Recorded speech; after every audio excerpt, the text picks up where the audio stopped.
Nosso grupo é composto por Júlia, Tainá e Luísa. E hoje a gente vai fazer como se fosse uma discussão sobre o livro pedido pelo professor. A História das Revoluções Científicas, do autor Thomas Kuhn. Tá, a primeira questão que o autor aborda nesse capítulo é a natureza e a necessidade das revoluções científicas. O que são revoluções científicas e qual a sua função no desenvolvimento científico? Ele descreve como aqueles episódios de desenvolvimento não cumulativo nos quais um paradigma mais antigo é total ou parcialmente substituído por um novo incompatível com o anterior.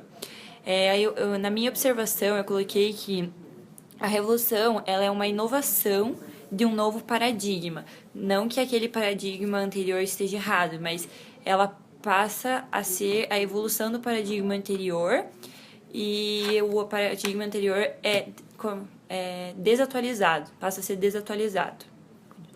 Aí, paradigma, só para deixar bem claro, etimologicamente tem origem no grego, que significa modelo ou padrão, correspondendo a algo que vai servir de modelo ou exemplo a ser seguida em determinada situação. No caso, uma evolução, uma revolução. E são as normas orientadoras de um grupo que estabelecem limites e que determinam como um indivíduo deve agir dentro desses limites. Eu achei algumas revoluções na odontologia, que é a nossa área, que era bom às vezes falar sobre isso. Existem na implantodontia, por exemplo, antes se tiravam pedaços de ossos do corpo, por exemplo, da bacia, para poder implantar no lugar preciso. Hoje já se usa um biomaterial, então já é um método bem mais invasivo e também tem uma revolução do amálgama. Menos invasivo, né? Quer dizer, menos invasivo, claro. E também existia e ainda existe o amálgama, só que hoje é mais usada a resina. Já foi comprovada que o amálgama é bem mais resistente, mas hoje se procura mais estética, então a resina é bem, como é que posso dizer, tipo, mais bonito, as pessoas procuram mais a resina. Só fazendo um parênteses, é isso que eu quis dizer quando eu falei que é um paradigma antigo passa a evoluir para um paradigma novo, então não quer dizer que ele esteja errado o paradigma novo, mas o paradigma... o paradigma antigo não está errado, mas ele está desatualizado, ele se torna desatualizado a partir dessa evolução. Fala do mundo.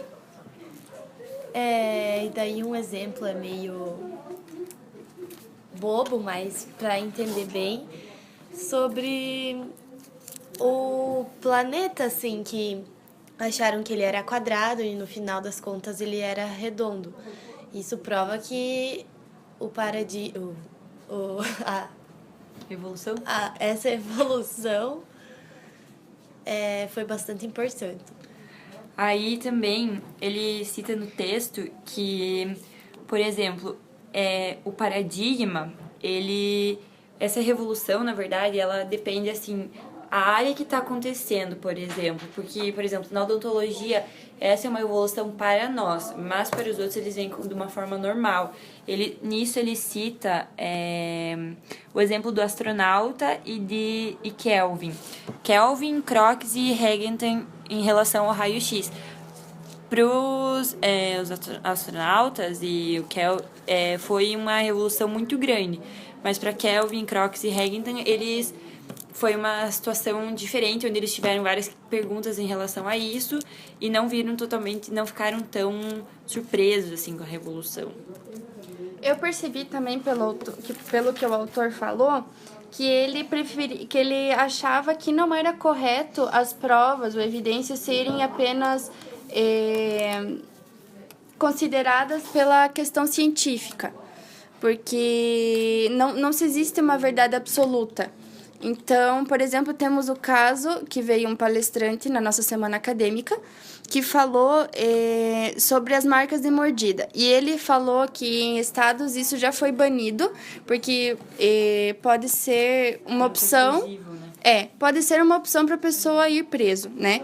E que foi concluído e provado que não existem mordidas únicas para cada pessoa, também existem iguais. Então, várias pessoas foram presas injustamente.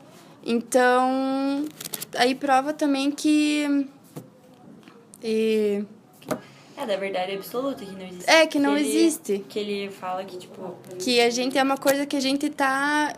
Todo dia em constante renovação, todo dia em constante revolução, porque você nunca vai ter uma verdade absoluta. Sempre vai ter algo novo surgindo, né? Exatamente. Provando, às vezes, que algo tá errado ou evoluindo, né? Mas para essa evolução acontecer, tem que ficar claro que ele cita no livro, pela minha compreensão, que você não pode simplesmente pegar um paradigma e falar, não, isso aqui vai virar uma revolução. Você precisa de uma avaliação, de um contexto, de todo um antes, para daí ver se isso é uma revolução ou não. Acho que era mais ou menos isso, né? Uhum. Então tá.